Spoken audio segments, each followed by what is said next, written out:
Ngavunatete, makorogede, makatete, makatete. Mes enfants, bonjour, bonjour à vous. J'espère que vous vous portez bien. Aujourd'hui là, j'ai décidé de parler de la triste nouvelle qui s'est propagée sur les réseaux sociaux depuis quelques jours. Notamment la mort de la jeune demoiselle africaine, la gabonaise Pamela Evunja. Ah, Pamela, Pamela. Mais avant de commencer, avant de dire ce que le Vivian, le Riban pense de la chose, je vais d'abord adresser mes condoléances à la famille de cette disparue-là, à ses parents et à toutes les personnes qui lui étaient proches. Je ne sais pas si elle a des enfants, si elle avait des enfants. Toutes mes condoléances de toute façon. Et je crois que le message que je vais vous donner dans cette vidéo aussi devrait aussi permettre à l'âme de Pamela Evonja de continuer sa route. Parce que vous savez que lorsque quelqu'un meurt comme ça, son âme reste encore dans les parages pour quelques semaines, pour quelques mois, et parfois même pendant des années. Surtout quand la mort de la personne fait trop de bruit. Et il y a beaucoup de personnes qui disent des choses, peut-être sans être éclairées, sur la réalité de la vie et sur la réalité de l'autre monde. Donc, en bref, il paraît que cette jeune demoiselle-là a perdu la vie parce qu'elle était en train de se faire initier. Se faire initier par un féticheur, tradit patricien ou je ne sais pas quoi. Et c'est comme ça qu'elle est morte. Ça, c'est quelque chose qui m'a toujours dépassé. Ça, c'est vraiment quelque chose qui m'a toujours dépassé.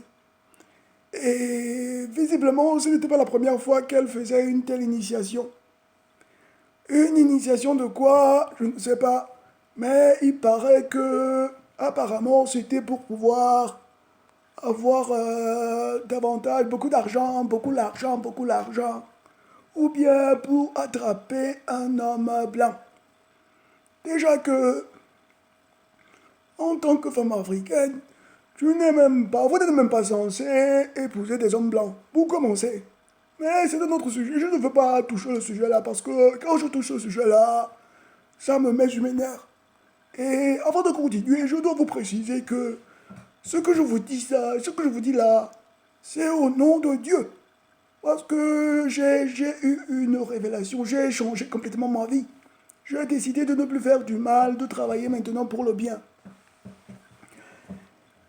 Donc, vous n'êtes même pas censé épouser des hommes blancs. Vous devez épouser des hommes noirs. Mais le plus important est que dans la vie, si là, rien n'arrive facilement. Il faut toujours des sacrifices. On n'obtient rien gratuitement. La seule chose que peut-être vous avez reçue gratuitement, mes chers amis, c'est la vie qui vous a été donnée par vos parents, ou bien plus précisément même par Tata Nzambe. C'est la seule chose que vous recevez gratuitement. Le reste là, vous devez travailler. Vous devez travailler durement.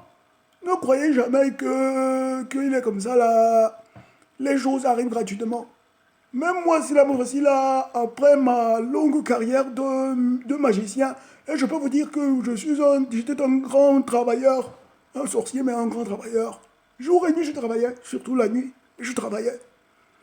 Mais me voici là, je suis encore dans la pauvreté, malgré tous ces efforts-là. Mais au moins, je suis tranquille, je suis heureux.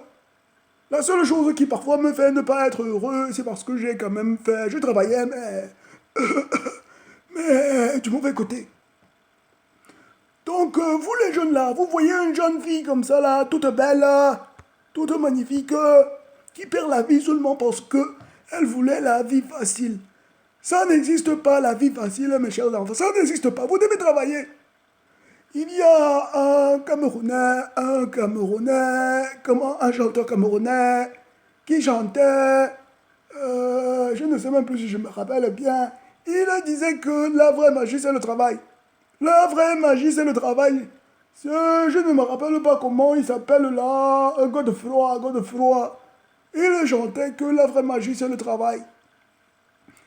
Si tu veux avoir de l'argent, si tu veux être heureux de toute façon, parce que de toute façon, souvent on travaille beaucoup, mais après on n'a pas beaucoup d'argent, mais au moins on a la conscience tranquille. Vous devez travailler dur, vous devez travailler dur. Il n'a pas de... Sachez chaque fois que lorsque vous recevez quelque chose de trop grand gratuitement, c'est qu'il y a un piège derrière. Ça, c'est garanti. Et c'est le grand sorcier Fifion Ripana qui vous le dit. Il faut travailler. Il faut travailler. Et vous voyez comme ça, là, il y a beaucoup de jeunes, malheureusement, aujourd'hui, en particulier les Africains, en particulier les Africains, qui veulent la vie facile. Vous entendez là-bas, porte-monnaie magique. Vous entendez là-bas, initiation. Vous entendez là-bas les gens qui doivent se laver nus en public pour avoir de l'argent. Des gens qui doivent coucher avec des animaux pour avoir de l'argent. Des gens qui doivent coucher avec leur mère simplement pour avoir de l'argent. Vraiment, vous savez, même quand j'étais encore sorcier, les gens passaient le temps à dire le sorcier Fifion a fait ci, a fait ça. Mais en réalité, ce sont ces gens-là qui sont les vrais sorciers. C'est vous les vrais sorciers. C'est vous là. Vous là qui recherchez la vie facile. Vous partez coucher avec les gens pour avoir de l'argent. Vous tuez vos enfants pour avoir de l'argent. Vous couchez avec vos parents pour avoir de l'argent. Ça me dépasse vraiment. Ça, c'est de la sorcellerie qui dépasse même la mienne, qui dépasse celle que je faisais avant. Comment seulement à cause de l'argent vous pouvez arriver à faire de telles choses simplement parce que vous voulez la vie facile? Tout ce que vous voyez à la télévision là, et puis il paraît que cette femme-là, elle vivait à... Comment s'appelle le pays là? À la Bruxelles, la Belgique, à Bruxelles. Mais vous voyez que toutes les constructions, tout ce que les Blancs ont fait chez eux là, ils ont fait ça comme ça par magie. C'est le travail. C'est le travail qui a fait tout ça. Et vous êtes là, vous voulez toujours avoir les choses facilement. Mais vous êtes bien fou ou quoi? Quand j'entends comme ça, j'ai envie de gifler quelqu'un quoi. J'ai envie de gifler quelqu'un. Vous devez travailler. Le vrai travail, c'est... La vraie magie, c'est le travail. Voilà. Et voilà maintenant, elle n'est plus de ce monde. Elle a laissé des parents qui sont tristes, en douleur. Parce que là, c'est la plus grande douleur qu'un être humain puisse avoir, que de devoir enterrer sa propre progéniture. Et c'est vraiment tragique. Donc, mon message, mes amis, est de comprendre que vous devez lutter pour éviter la vie facile. On ne saute pas les étapes. On ne saute pas les étapes. Lorsque vous mettez une graine au sol, lorsque vous mettez une graine de maïs au sol, ce n'est pas que le lendemain vous revenez pour récolter les épis de maïs. Jamais de la vie. Vous devez attendre, ça prend du temps. Donc même si vous ne voyez pas les résultats de vos efforts, vous devez être patient et continuer à travailler. Vous plantez la graine, vous arrosez, vous venez enlever la mauvaise herbe, et le moment venu, vous allez récolter. Mais comment vous n'arrivez pas à comprendre ça aujourd'hui? Ah, les jeunes d'aujourd'hui, je suis dépassé. Et c'est vraiment tragique, c'est vraiment triste.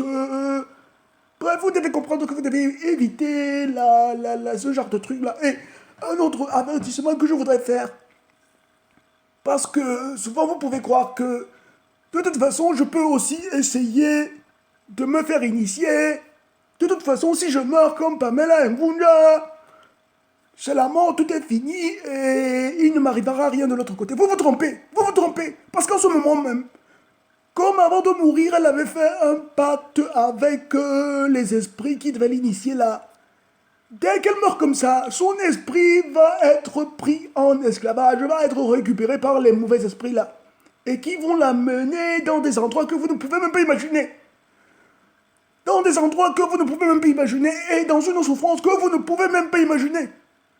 Donc, ce que vous pouvez faire aujourd'hui là, et c'est ce que je vois beaucoup de jeunes frères en train de faire, beaucoup de mes enfants, c'est de faire comprendre justement aux jeunes Africains que ce n'est pas bien, qu'ils doivent éviter la voie de la facilité. Parce que c'est mauvais non seulement dans cette vie-ci, mais c'est encore plus mauvais de l'autre côté. Mais je vous ai dit, prenez bien garde, prenez bien soin. Voilà, c'est tout pour aujourd'hui. Yallah, Yallah, portez-vous bien, portez-vous bien.